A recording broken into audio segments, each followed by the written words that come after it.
Ternyata ibuku sudah lama meninggal saat aku merantau di Kalimantan. Seperti apa kisah lengkapnya? Simak videonya sampai akhir. Selamat datang di channel Wow Seram, tempatnya cerita yang dapat membuat bulu kuduk meremang. Yuk, daripada kita lama-lama, langsung saja kita masuk ke dalam ceritanya. Langkah kaki Surya terasa berat saat turun dari mobil Colt yang mengantarnya dari terminal.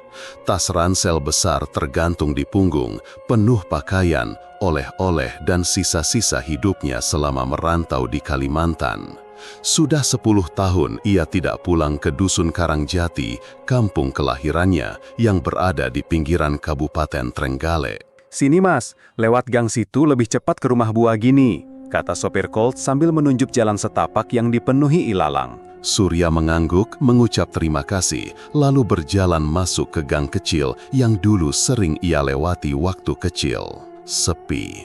Tak ada suara ayam, tak ada anak kecil bermain, tak ada ibu-ibu duduk di lincak depan rumah. Semua rumah yang ia lewati tampak tertutup rapat. Sebagian jendela bahkan diselimuti kain putih dari dalam. Langkahnya makin pelan. "Apa ini gang yang salah?" gumamnya sambil menoleh ke belakang. Tapi ia tahu benar ini jalan ke rumah ibunya. Pohon nangka besar di tikungan itu, pagar bambu reyot, dan sumur tua di depan halaman, semuanya masih di tempat yang sama. Saat berdiri di depan pagar, Surya menghela napas panjang. Rumah itu masih berdiri, meski catnya sudah mengelupas dan lumut tumbuh di tembok bawah. Tapi lampu teras menyala, ada kehidupan di dalam. "Assalamualaikum." Tak sampai 5 detik, pintu terbuka, dan di sana berdiri seorang perempuan tua kurus, mengenakan daster batik dan kerudung tipis. Matanya langsung berkaca-kaca. "Surya, ibu!" Surya langsung menubruk ibunya, memeluk erat. Bau tubuhnya masih sama seperti yang ia ingat, bau minyak telon dan kayu putih. Air matanya menetes tanpa sadar. "Ibu masih sehat? Masih tinggal sendirian?" Bu Agini mengangguk pelan. "Masuk nak, kamu pasti capek." Surya masuk. Rumah itu masih sama. Kursi rotan tua di ruang tamu, foto ayahnya tergantung di dinding, dan toples-toples kaca di atas lemari yang kosong. Tapi ada yang terasa aneh. Udara di dalam rumah dingin meski cuaca panas. "Bu, ini rumah kok sepi banget ya? Dulu biasanya tetangga pada nongkrong tiap sore."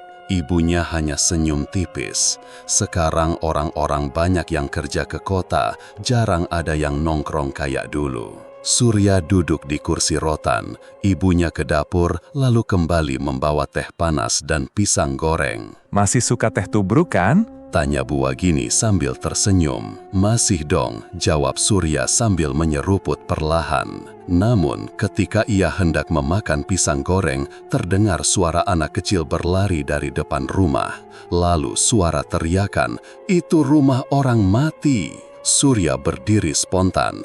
Ia buka pintu depan dan melihat seorang bocah kira-kira umur 7 tahun sedang berlari terbirit-birit sambil menoleh ke arah rumahnya. Wajah bocah itu ketakutan. "Bu, itu anak kecil kenapa sih?" Bu Agini berdiri di belakangnya. Namanya juga anak kecil, suka iseng. "Udah, jangan dipikirin." Surya mengangguk ragu, tapi hatinya mulai tidak enak. Malam harinya, Surya susah tidur.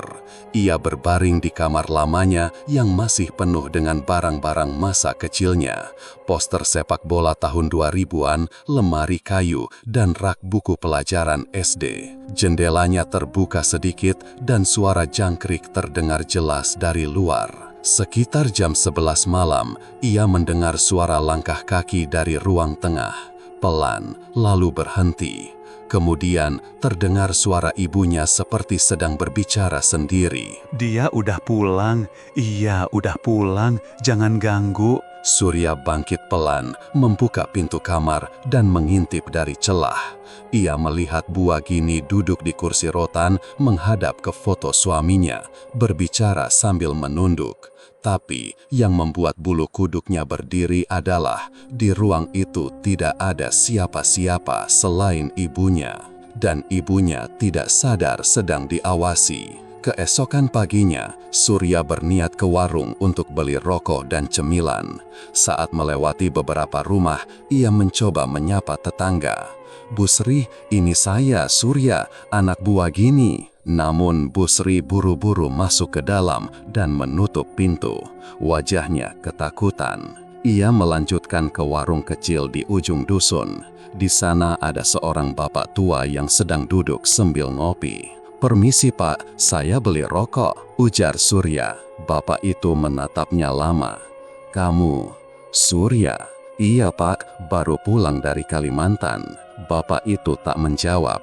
Ia justru mengambil selembar kertas kecil dari bawah meja, menyelipkannya ke dalam bungkus rokok yang dibeli Surya. Setelah Surya pergi dan membuka bungkus itu di jalan, ia kaget membaca isinya. Jangan lama-lama tinggal di rumah itu, ibumu udah nggak di dunia ini. Pagi itu Surya bangun lebih awal dari biasanya.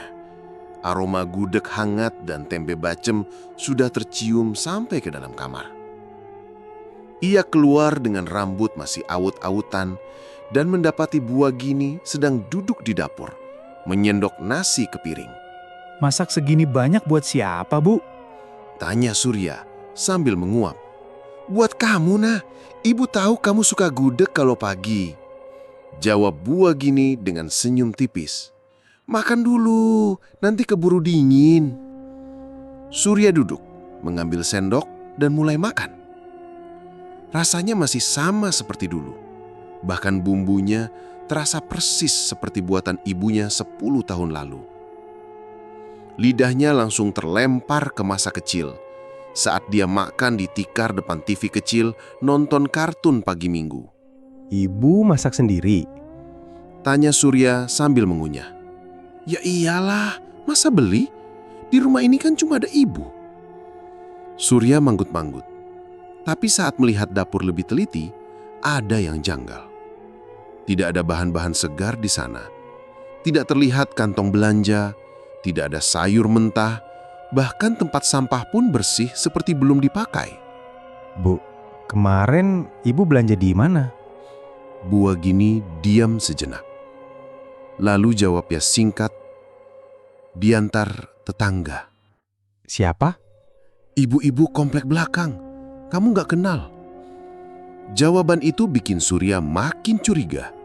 Setahunya, dulu ibu-ibu di dusun ini saling kenal.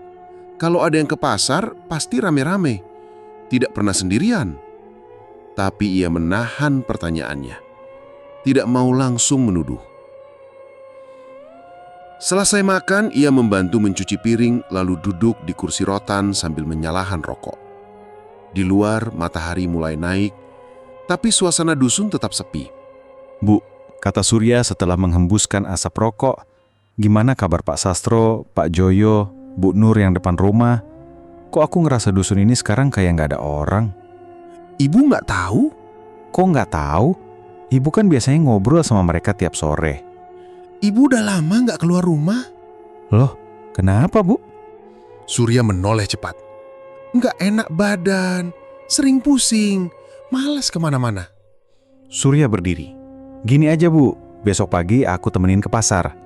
Ibu juga perlu cari angin, sekalian aku pengen beli beberapa barang." Bu Agini tidak langsung menjawab, tapi wajahnya berubah. Ada ketegangan halus di garis bibirnya. "Ibu nggak bisa ke pasar, Surya." "Kenapa? Aku temenin kok." "Ibu bilang nggak bisa." Suara Bu Agini tiba-tiba meninggi. Surya kaget. Ibunya jarang sekali membentak, apalagi untuk hal remeh seperti pergi ke pasar. Suasana ruang tamu jadi hening. Hanya suara detik dari jam dinding tua yang terdengar. "Bu, kenapa sih? Ada apa sebenarnya?" Tanya Surya pelan. Bu Agini menghela napas panjang. "Nggak bisa jelasin sekarang, Surya." "Waktu apa maksudnya?" Ibu nggak bisa jelasin sekarang. Surya duduk lagi, kepalanya penuh pertanyaan. Sejak pulang, ia memang merasa ada yang aneh. Tapi ibunya benar saja nyata. Tubuhnya bisa disentuh, bisa diajak ngobrol, bahkan masakannya pun masih bisa dirasa. Tapi kenapa saja ada kejanggalan? Malamnya, Surya memberanikan diri membuka album foto tua yang tersimpan di lemari. Ia menemukan satu halaman yang membuatnya terpaku. Foto rumah mereka dengan tulisan tangan di bawahnya.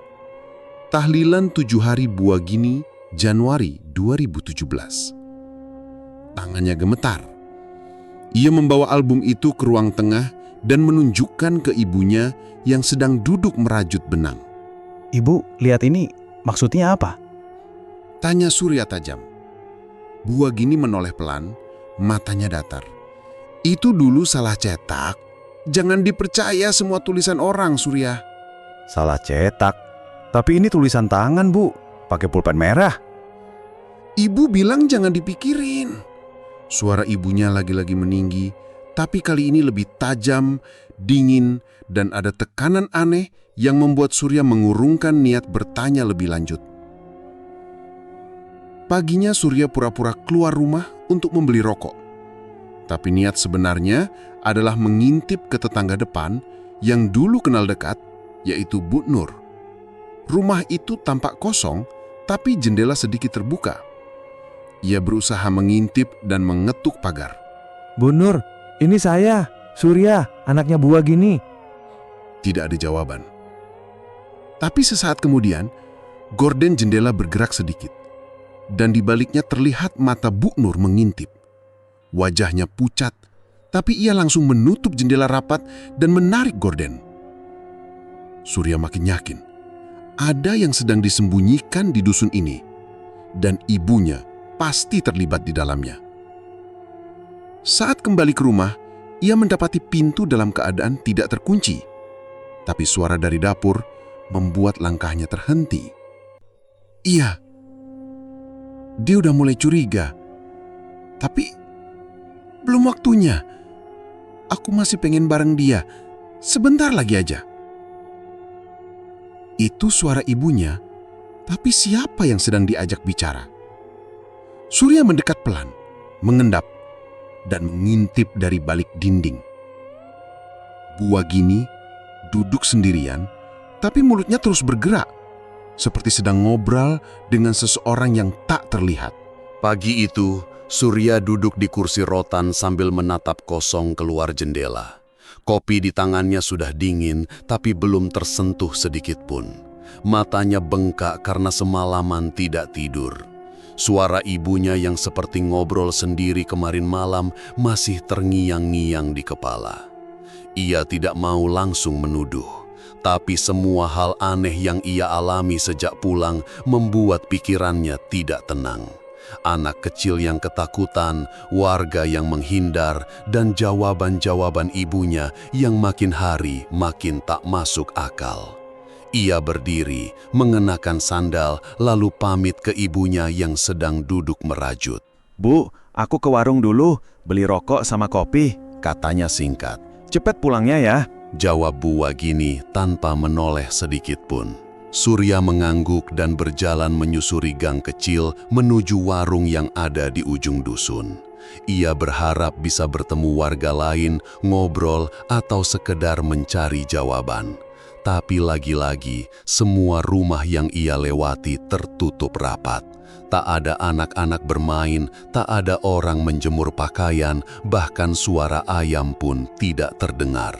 Sesampainya di warung, ia melihat Mbak Yati, pemilik warung, sedang menyusun telur di rak bambu. Perempuan itu dulunya ramah, cerewet, dan suka bercanda. Tapi pagi ini wajahnya pucat dan sikapnya kaku. Pagi Mbak Yat. Sapa Surya pelan. Mbak Yati terkejut, seolah baru sadar ada yang datang. Surya, iya, pagi. Beli rokok 1, kopi saset 2, sama kerupuk kalau ada. Tanpa banyak bicara, Mbak Yati mengambilkan semua permintaan Surya, tapi tangannya gemetar saat menyerahkan kantong belanja ke tangan Surya. Waktu Surya hendak membayar, Mbak Yati menarik tangannya perlahan dan menyelipkan sesuatu ke dalam genggaman Surya. Matanya menatap tajam sambil berbisik, "Jangan tinggal di rumah itu, Nak. Tolong dengarkan." Surya terdiam, hatinya mencelos. Ia tak menjawab, hanya mengangguk, membayar, lalu keluar dari warung dengan langkah cepat. Setelah berjalan agak jauh, ia membuka lipatan kertas kecil yang diselipkan tadi. Isinya ditulis dengan pulpen merah. "Ibumu sudah dikubur 8 tahun lalu, kami semua yang lihat." Tangan Surya bergetar, nafasnya mulai tak beraturan. Ia buru-buru mencari satu-satunya orang yang mungkin bisa menjelaskan semua ini, Seno, sahabat masa kecilnya. Rumah Seno ada di ujung timur dusun, dekat pohon waru besar. Saat tiba, pintu rumah tampak terbuka sedikit. Surya langsung mengetuk. Seno, ini aku, Surya." Tak lama, muncul sosok pria muda dari balik pintu. Rambutnya cepak, kulitnya legam, wajahnya masih sama meski terlihat lebih dewasa. "Surya?" Seno terlihat ragu. "Kamu beneran Surya?" Iya, ini aku. Boleh masuk?" Seno menoleh ke dalam sebentar, lalu membuka pintu lebih lebar. "Masuk aja." Mereka duduk di ruang tamu kecil berhadapan, suasana canggung. Tak ada senyum pertemuan sahabat lama, hanya keheningan yang tegang. "Aku tanya jujur ya, Sen. Buka Surya. Kamu kenapa dari kemarin kayak ngindar? Warga juga gitu, semua kayak takut lihat aku." Seno menarik nafas dalam-dalam, lalu menjawab, "Bukan kamu yang kami takutin. Terus siapa?" Seno menunduk lalu berkata pelan, "Ibumu."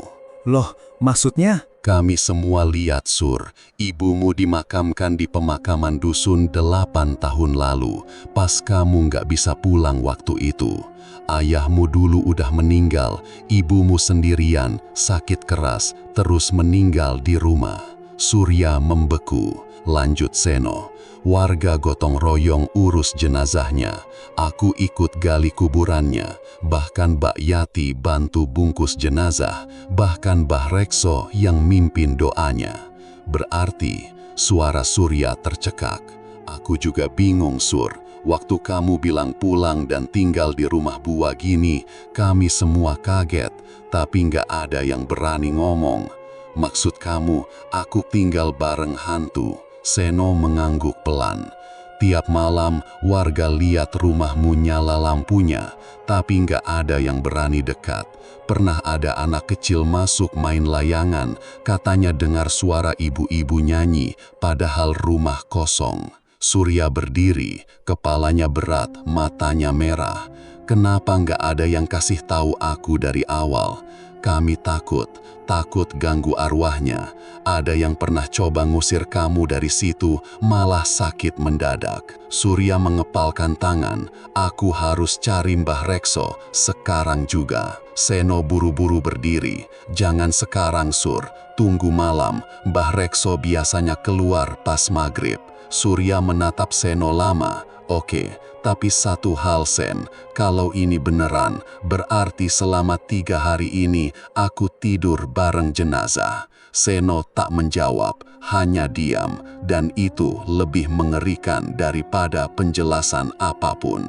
Langit mendung saat Surya melangkah ke arah pemakaman desa. Angin sejuk berhembus pelan, tapi dinginnya menusuk kulit.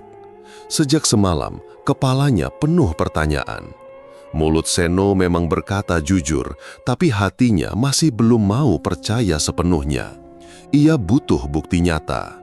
Dan satu-satunya cara untuk membuktikannya adalah melihat sendiri makam ibunya.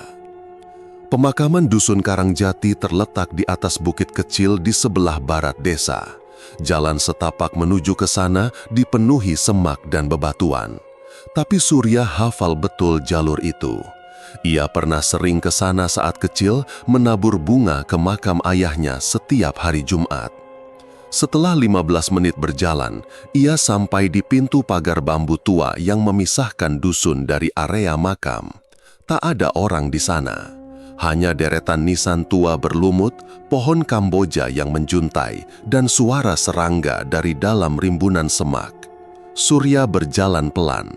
Ia menuju ke sudut makam tempat ayahnya dikuburkan. Nisan ayahnya masih sama seperti dulu.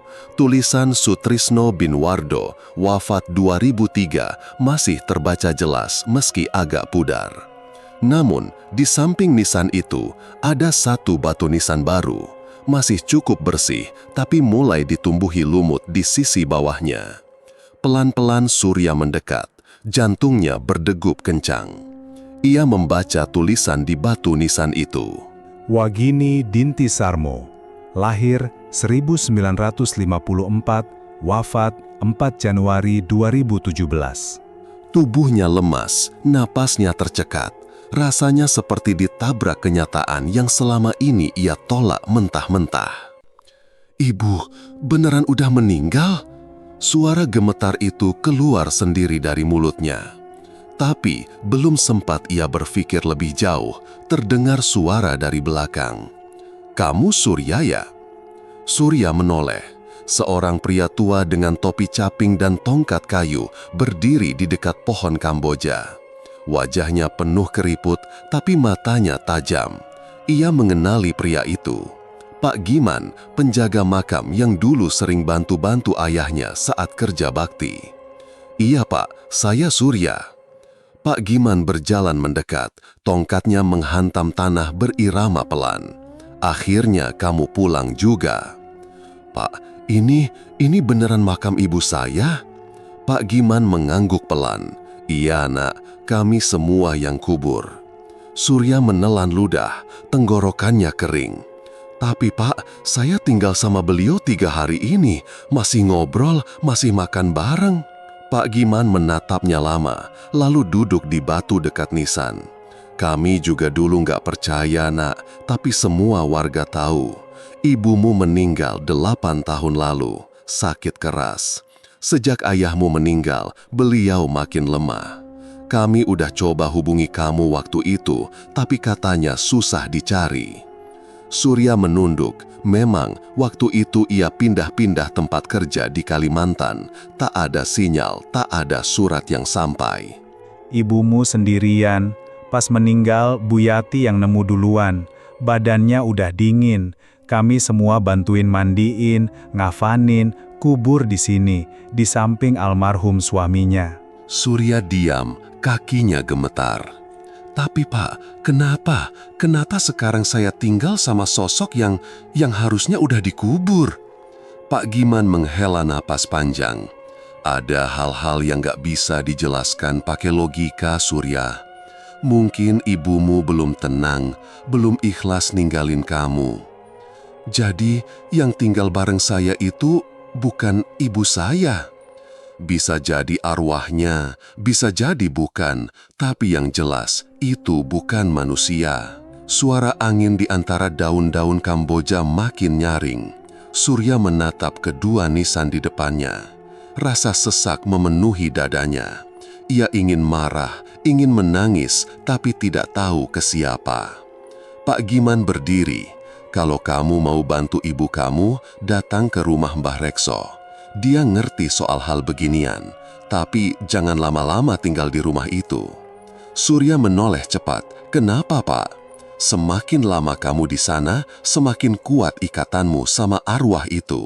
Bisa-bisa kamu ditahan di situ, nggak bisa pulang selamanya." Perut Surya mual. Ia buru-buru pamit dan berjalan menuruni bukit pemakaman. Sesampainya di rumah, pintu rumah terbuka. Tapi anehnya, suasana di dalam gelap, semua lampu mati. "Ibu?" panggilnya pelan. Tak ada jawaban. "Ibu, ini Surya." Masih sepi. Ia masuk pelan ke ruang tamu. Di kursi rotan, terlihat sosok ibunya duduk membelakangi. "Ibu?" tanyanya lagi. Bu Wagini tak menjawab, tapi tubuhnya terlihat bergerak pelan, seperti sedang mengayun-ayun diri. Surya melangkah pelan. sampai akhirnya ia berdiri tepat di belakang sosok itu. "Ibu," pelan-pelan sosok itu menoleh. Dan untuk pertama kalinya, Surya melihat wajah ibunya dengan jelas. Mata kosong, kulit pucat, dan senyum yang tidak berubah tapi terasa salah. "Kamu dari mana, Nak?" Suara Buagini datar. Surya ingin menjawab, tapi suaranya tercekat, tubuhnya kaku. Rasanya seperti ada tangan dingin yang menggenggam jantungnya erat-erat. Malam itu, Surya tak bisa tidur. Setelah kejadian di ruang tamu sore tadi, waktu ibunya menoleh dengan tatapan kosong dan senyum yang terasa bukan manusia, ia hanya bisa duduk gemetar di sudut kamar. Lampu kamar sengaja dibiarkan menyala, tapi tetap saja hawa dingin seperti merayap dari dinding ke tubuhnya. Pagi-pagi sekali, begitu matahari mulai menyembul di balik pepohonan, ia keluar rumah dengan langkah tergesa. Tujuannya cuma satu, rumah Mbah Rekso. Orang tua itu tinggal di pinggir dusun, dekat kebun bambu dan pohon loa besar yang sudah ada sejak zaman dulu. Dulu, Surya sering mendengar kalau Mbah Rekso dulunya seorang dukun, tapi sekarang sudah berhenti praktek. Hanya sesekali membantu warga yang mengalami gangguan gaib. Sesampainya di depan rumah, Surya mengetuk pagar kayu pelan. "Mbah Rekso, ini saya, Surya, anaknya Buagini." Pintu terbuka sedikit. Dari dalam muncul sosok lelaki renta dengan sarung kumal dan mata yang masih tajam, meski kulitnya sudah keriput semua. "Masuk, Nak," ucapnya pelan, seperti sudah tahu siapa yang datang. Surya masuk dan duduk di lincak bambu. Mbah Rekso duduk di seberangnya sambil menuang air hangat ke 2 gelas kaca. "Kamu akhirnya datang juga. Aku udah nunggu dari kemarin," katanya. Surya menatap bingung. "Mbah, saya bingung. Saya tinggal sama ibu saya, tapi semua orang bilang ibu udah meninggal." Mbah Rekso mengangguk pelan. "Memang sudah meninggal, Nak, 8 tahun yang lalu. Tapi beliau belum benar-benar pergi." "Belum pergi gimana maksudnya?" Mbah Rekso menghela napas, lalu mulai bercerita. "Sebelum meninggal, ibumu datang ke sini. Badannya sudah lemah waktu itu, tapi matanya masih menyimpan harapan. Beliau bilang, 'Bah, saya nggak mau mati sebelum anak saya pulang. Tapi kalau memang takdirnya mati duluan, saya minta satu hal. Tolong, biarkan saya bisa tetap nunggu dia pulang meski hanya sebentar.'" Surya diam, telinganya panas mendengar kalimat itu. "Apu udah nolak, Surya," lanjut Mbah Rekso. "Tapi ibumu terus memohon. Akhirnya dia bawa sesuatu, sebuah kotak kayu. Di dalamnya ada potongan rambutmu waktu kecil, paku kuno, dan wayang kertas yang dia buat sendiri." "Wayang kertas?" Boneka kertas, bentuknya kayak anak kecil, punya isi. Benda itu jadi tempat nyawa yang belum tenang bisa tinggal, semacam media sementara. Surya merinding. "Jadi, ibu saya itu sekarang tinggal di boneka itu?" "Arwahnya iya, tapi kamu harus segera membebaskannya, Sur. Karena kalau kelamaan, bukan cuma dia yang terikat, kamu juga bisa ikut." Surya menggertakkan gigi. "Mbah, saya harus ngapain?" "Bakar benda itu, semua isi kotaknya. Tapi kamu harus temukan dulu. Biasanya, benda semacam itu disembunyikan di tempat yang dekat sama pemiliknya." Surya langsung berdiri. "Saya akan cari sekarang." Sesampainya di rumah, Surya masuk ke kamar ibunya. Pintu tidak terkunci, dan kamar itu tampak seperti biasa.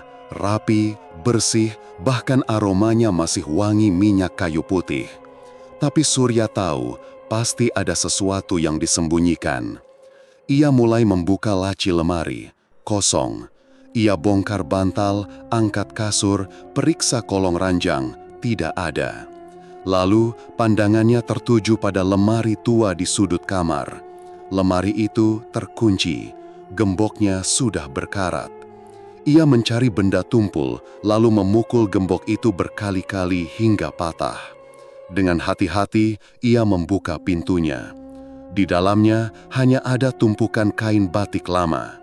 Tapi di balik kain paling bawah tersembunyi sebuah kotak kayu kecil, kira-kira sebesar kotak bekal makan. Tangannya gemetar saat membuka penutupnya. Di dalamnya ada segelintir rambut, satu paku berkarat, dan sebuah boneka kertas. Boneka itu digambar dengan wajah anak kecil dan di dadanya tertulis Surya dengan tulisan tangan ibunya. Surya terduduk, perutnya mual, dada sesak. Tiba-tiba dari ruang tengah terdengar suara. Surya! Suara ibunya, pelan tapi menggema. Ia cepat-cepat menutup kotak itu dan memasukkannya ke tas. Tapi saat membuka pintu kamar, sosok Bu Wagini sudah berdiri di ambang pintu, menatapnya tajam. Kamu ngapain buka-buka barang ibu? Suaranya datar tapi penuh tekanan. Surya mundur selangkah. Bu, saya harus lepaskan ibu. Ini bukan tempat ibu lagi. Ibu belum selesai, Surya. Ibu masih pengen lihat kamu tinggal di rumah ini, nikah, punya anak. Ibu sudah meninggal, bentak Surya, nyaris menangis. Saya udah lihat nisannya, ibu udah pergi. Jangan tahan saya dan ibu sama-sama dalam keadaan kayak gini. Bu Wagini terdiam, matanya mulai berkaca-kaca. Tapi senyumnya tetap muncul, pelan, gitir. Kalau begitu, cepat selesaikan semuanya. Ibu sudah terlalu lama nunggu. Seketika tubuhnya menghilang, tak ada suara, tidak ada jejak. Surya terduduk di lantai, terisak pelan. Tangannya masih menggenggam kotak kayu itu erat-erat. Langit sudah mendung sejak sore. Awan hitam menumpuk di atas dusun Karangjati. Angin bertiup kencang, membawa bau tanah dan daun basah. Surya berdiri di depan pintu rumah, membawa tas kecil yang berisi kotak kayu peninggalan ibunya. Di kepalanya hanya satu tujuan, membawa kotak itu ke Mbah Rekso dan membakarnya malam ini juga. Tapi begitu tangannya memutar gagang pintu, angin kencang menerpa dan pintu tidak bisa dibuka. Loh, Surya mencoba lagi. Ia goyang-goyang daun pintu, tapi terkunci rapat dari luar, seperti ada yang mengganjalnya. Siapa yang kunci ini? Gumamnya cemas. Belum sempat ia mencari kunci, petir menyambar keras dan lampu rumah padam. Gelap. Surya refleks merogoh saku, menyalakan senter dari HP. Cahaya putih kecil menyorot ke dinding ruang tamu yang penuh bayangan. Tiba-tiba terdengar suara tangis dari arah dapur. Pelan, tapi makin lama makin jelas. Surya menelan ludah, keringat dingin mengucur meski udara sangat dingin. Ia melangkah pelan ke arah dapur, menyusuri lorong gelap sambil menyorotkan cahaya. Bu, Tangisan itu berhenti. Ia sampai di ambang pintu dapur, dan dari balik meja muncul sosok Bu Wagini, duduk bersimpuh, tubuh membungkuk, rambut menutupi wajah. Ibu? Surya maju pelan, tapi saat cahaya senter menyorot wajahnya, wajah itu bukan lagi wajah ibunya. Kulitnya mengelupas, penuh belatung, matanya merah menyala seperti bara api, bibirnya sobek sampai ke pipi, dan suaranya berat seperti bukan suara manusia lagi. Kamu mau tinggalin ibu, Surya? Katanya pelan, tapi menggema di seluruh dapur. Surya mundur spontan, hampir jatuh, lalu lari ke arah kamar. Ibu belum selesai sama kamu, Nak. Suara itu terus mengejarnya, seperti berasal dari berbagai penjuru rumah. Surya masuk ke kamar, mengunci pintu cepat-cepat. Tangannya gemetar saat memutar anak kunci. Jantungnya berdetak tak karuan. Ia menempelkan punggung ke pintu, berusaha mengatur napas. Tapi belum sempat ia tenang, ketukan pelan terdengar dari luar pintu. Tok, tok, tok. Surya, jangan tinggalkan ibu ya. Nadanya lirih, tapi mengerikan. Ketukan itu terus berulang, pelan tapi konsisten, seperti irama yang mengiris saraf. Tok, tok, tok. Ibu cuma mau sama kamu. Surya memejamkan mata. Dalam hati ia membaca apapun yang ia ingat dari doa-doa kecil waktu masih mondok dulu. Tapi suara itu tidak pergi. Malam makin pekat, hujan turun deras menyapu atap rumah. Air mengalir lewat sela-sela jendela, membuat suara menderu kecil. Tapi suara ketukan itu tak berhenti. Tiba-tiba, pintu kamar bergetar seolah ditendang dari luar. Duk! Buka pintunya, Surya. Surya menjerit kecil dan mundur ke pojok kamar. Ibu kedinginan, nak. Kamu nggak kasihan sama ibu. Ia menutup telinga, menggigil ketakutan. Lalu, dari sela bawah pintu, mengalir cairan hitam pekat. Aromanya busuk seperti bangkai. Surya buru-buru naik ke ranjang, menjauh dari genangan itu. Dalam kepanikan, ia membuka tas dan mengeluarkan kotak kayu. Kotak itu masih utuh. Tapi entah kenapa, kini bergetar halus seperti ada sesuatu di dalamnya yang hidup. Surya tahu ini saatnya. Kalau dia tidak bertindak sekarang, mungkin ia tidak akan keluar dari rumah ini dengan selamat. Ia membuka jendela kamar, mencoba keluar, tapi kaca jendela tertutup rapat seperti dipaku dari luar. Ia memukulnya dengan kursi kecil, tapi tidak pecah, seolah rumah ini benar-benar menolaknya pergi. Tok, tok, tok. Ibu, mau kamu di sini selamanya, Surya. Suaranya kini berubah, parau dan dalam, seperti berasal dari perut bumi. Surya menyalakan korek dari saku jaket, tangannya gemetar. Ia buka kotak itu, mengeluarkan boneka kertas. Begitu boneka itu dikeluarkan, suara tangis berhenti. Rumah menjadi sangat hening. Surya menggigit bibir, lalu menyalakan api di ujung boneka itu. Begitu api menyambar kertas itu, suara jeritan keras memecah keheningan. Jeritan itu menggema di seluruh rumah, disusul suara barang pecah, kursi terguling, dan kaca jendela retak. Boneka itu terbakar habis, paku di dalam kotak ikut dipanaskan oleh api dan meleleh perlahan. Cairan hitam di bawah pintu mulai mengering, berubah menjadi debu. Suara di luar kamar hilang, rumah kembali senyap. Surya duduk terdiam, tubuhnya lemas seperti habis berlari berjam-jam. Keringat dingin membasahi seluruh baju. Setengah jam kemudian, lampu menyala kembali, hujan mulai reda. Ia membuka pintu kamar pelan. Ruang tamu kosong, dapur kosong, rumah itu sepi. Tapi kali ini bukan karena dihuni arwah, tapi karena semuanya akhirnya benar-benar pergi. Pagi itu, langit Karangjati tampak cerah untuk pertama kalinya sejak Surya pulang. Kabut yang biasanya menyelimuti jalan setapak sudah menghilang, diganti cahaya matahari yang menembus sela-sela daun jati. Tapi suasana hati Surya tetap berat. Semalaman ia tidak tidur, masih duduk di teras rumah dengan mata sembab, menatap kosong halaman yang becek bekas hujan semalam. Semua benda peninggalan Buwagini sudah dikumpulkannya. Kotak kayu, kain jarik kesayangan ibu, dan beberapa foto lama.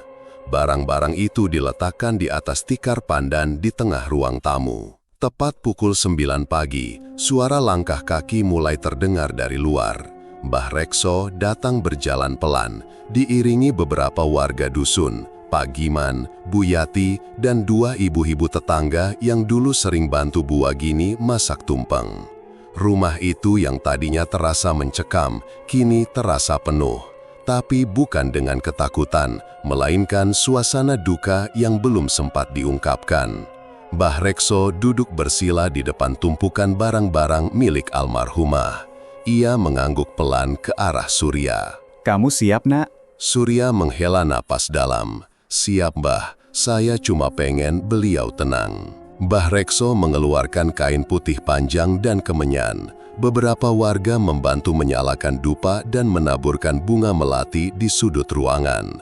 Bacaan doa mulai dilantunkan. Suaranya lirih, mengalun seperti angin pelan yang menyapu ruangan. Di tengah-tengah doa, Mbah Rekso mengambil segenggam abu dari dupa dan mengusapkannya ke barang-barang peninggalan Buagini. Setelah itu, ia memberi isyarat pada Surya. Sekarang giliranmu, kamu yang harus membakarnya, karena kamu yang ditunggu. Surya menyalakan korek. Tangannya sempat ragu, tapi ia tahu ini saatnya mengakhiri semuanya. Ia menjatuhkan api ke atas kain jarik tua itu. Api pelan-pelan menjalar, membakar kain, lalu kotak kayu, dan terakhir foto lama yang mulai pudar. Saat api membesar, hembusan angin aneh berembus ke dalam rumah, membuat seluruh dupa dan bunga berterbangan. Lalu, sosok Buagini muncul. Ia berdiri di ambang pintu ruang tamu, mengenakan daster putih yang sering ia pakai. Tapi wajahnya kali ini berbeda. Bukan wajah penuh belatung atau mata merah menyala seperti malam sebelumnya. Kini wajah itu tenang, matanya teduh, kulitnya bersih, senyum kecil muncul di sudut bibirnya. Semua warga yang hadir terdiam, suasana jadi sangat hening. Bahkan suara jangkrik pun lenyap. Surya menatap sosok itu, matanya berkaca-kaca. "Ibu?" ucapnya lirih. Buagiri melangkah pelan, mendekati Surya, lalu memeluknya erat. Pelukannya hangat, tapi tidak lama. Maafkan ibu, nak. Ucapnya di telinga Surya. "Ibu cuma ingin kamu pulang. Ibu cuma pengen lihat kamu satu kali lagi sebelum benar-benar pergi." Pelukan itu makin erat, tapi Surya bisa merasakan tubuh ibunya mulai memudar, seperti asap pelan-pelan diterpa angin. "Ibu selalu bangga sama kamu. Maaf ibu egois." Ibu gak egois. Bisik Surya, "Saya juga yang salah, telat pulang." Buagini tersenyum, air mata mengalir di pipinya, lalu tubuhnya mulai menghilang, meninggalkan aroma melati yang lembut. Sampai akhirnya, tak ada lagi yang tersisa. Doa penutup dibacakan, beberapa warga mengusap mata diam-diam. Mbah Rekso berdiri dan menepuk pundak Surya pelan. Sekarang beliau sudah tenang, tidak akan ada yang ganggu kamu lagi. Surya hanya bisa mengangguk, dadanya sesak tapi lega, seperti baru saja mengangkat beban yang sudah dipikul bertahun-tahun. Buyati mendekat, menyerahkan sebuah kantong kecil. Ini sisa barang-barang peninggalan almarhumah yang dulu belum sempat dikembalikan. Simpan kalau mau, tapi kalau mau dibakar juga boleh. Surya menerimanya. "Makasih Mbayat, maaf saya sempat kasar waktu itu." Buyati tersenyum. "Gak apa-apa, kamu anak baik, ibumu juga pasti senang lihat kamu pulang." Satu persatu warga pamit, hanya Mbah Rekso yang tinggal sebentar lebih lama. Satu hal Surya, kata Mbah Rekso sambil menatap ke langit-langit rumah. Rumah ini udah kosong, tapi energi yang pernah tinggal di sini masih tersisa. Jangan tinggal terlalu lama, kalau bisa pindah, biar tempat ini benar-benar netral. Surya menunduk. "Saya ngerti Mbah, saya juga gak yakin bisa tidur tenang di sini." Mbah Rekso tersenyum tipis. "Besok ikut saya ke makam, kita tahlilan terakhir, biar pintunya benar-benar ditutup." Setelah Mbah Rekso pergi, Surya duduk sendiri di ruang tamu. Api di perapian kecil masih menyala pelan, menghanguskan sisa-sisa kain yang belum habis terbakar. Di kursi rotan tempat ibunya biasa duduk, hanya tersisa bunga melati yang jatuh satu kuntum. Masih segar, masih wangi. Surya mengambil bunga itu, menggenggamnya pelan. "Ibu udah pergi," gumamnya. "Tapi saya tahu, ibu pulang cuma buat saya. Dan sekarang, ibu udah bisa tenang." 2 minggu setelah semua kejadian itu, rumah Buagini resmi dikosongkan. Warga dusun membantu Surya mengemasi barang-barang, membersihkan ruangan, dan menutup semua jendela dengan rapat. Beberapa bagian rumah yang sudah lapuk dipaku, sebagian lagi dibiarkan begitu saja. Tak ada yang berani menempati rumah itu lagi meski Surya sudah menawarkan untuk membiarkannya digunakan. Rumah ini bukan angker, Kata Surya suatu sore pada Pak Giman. cuma sudah penuh kenangan. Pak Giman hanya mengangguk. Tapi kenangan juga bisa berat, Nak. Kadang lebih berat dari batu nisan. Surya akhirnya memutuskan kembali ke kota. Ia menyewa kamar kecil di dekat terminal, cukup untuk tidur dan menyimpan pakaian.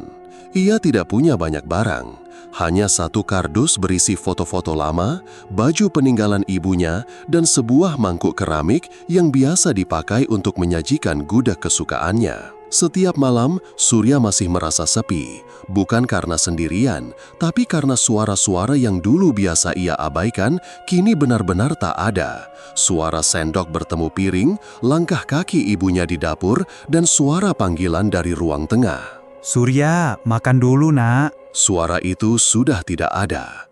Tapi entah kenapa, setiap malam Jumat Kliwon, mimpi yang sama selalu datang. Ia duduk di ruang makan rumah tua itu. Di meja ada gudeg kesukaannya, lengkap dengan telur pindang dan sambal krecek. Aroma nangka manis dan daun jati tercium hangat. Di seberangnya, Bu Agini duduk tersenyum, mengenakan daster putih bersih, memandangnya seperti biasa. Sudah dingin loh, Nak. Katanya pelan sambil menyodorkan sendok. Surya selalu makan dalam diam, rasanya masih sama, manis, lembut, dan penuh kenangan. Ia ingin bilang sesuatu, tapi mulutnya selalu terkunci. Hanya bisa menatap ibunya dengan dada sesak. Dan sebelum bisa selesai, mimpi itu selalu berakhir dengan suara pintu dapur ditutup pelan. Lalu ia terbangun, sendiri di kamar sempit yang dindingnya lembab. Awalnya ia pikir itu hanya mimpi biasa, tapi setelah minggu keempat, ia sadar itu bukan mimpi biasa. Itu cara ibunya berpamitan, pelan-pelan, lewat makanan yang dulu selalu ia abaikan, lewat perhatian kecil yang dulu ia anggap biasa saja. Surya tidak pernah kembali ke Karangjati setelah malam ritual itu. Ia masih sering ditelepon warga, kadang disapa lewat pesan singkat, tapi tak sekalipun ia menginjakkan kaki lagi ke depan rumah itu. Bukan karena takut, tapi karena ia tahu tugasnya sudah selesai. Rumah itu sekarang hanya rumah kosong, tapi bukan berarti benar-benar sepi. Di dalam rumah itu ada banyak yang tersimpan, doa, rindu, dan cinta yang tak sempat selesai diucapkan. Suatu malam, Surya duduk di pinggir tempat tidurnya sambil menatap foto lama. Ia memandangi gambar kecil dirinya berdiri di samping Bu Agini yang tersenyum memegang piring gudeg.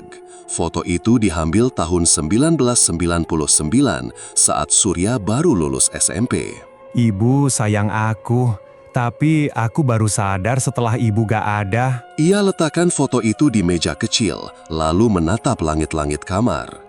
Ia tak tahu apakah arwah ibunya masih ada di sekitar, tapi satu hal yang ia yakini, rasa sayang tak hilang meski orangnya sudah tiada. Dan malam itu, seperti biasa, ia memejamkan mata dan kembali ke meja makan rumah Karangjati.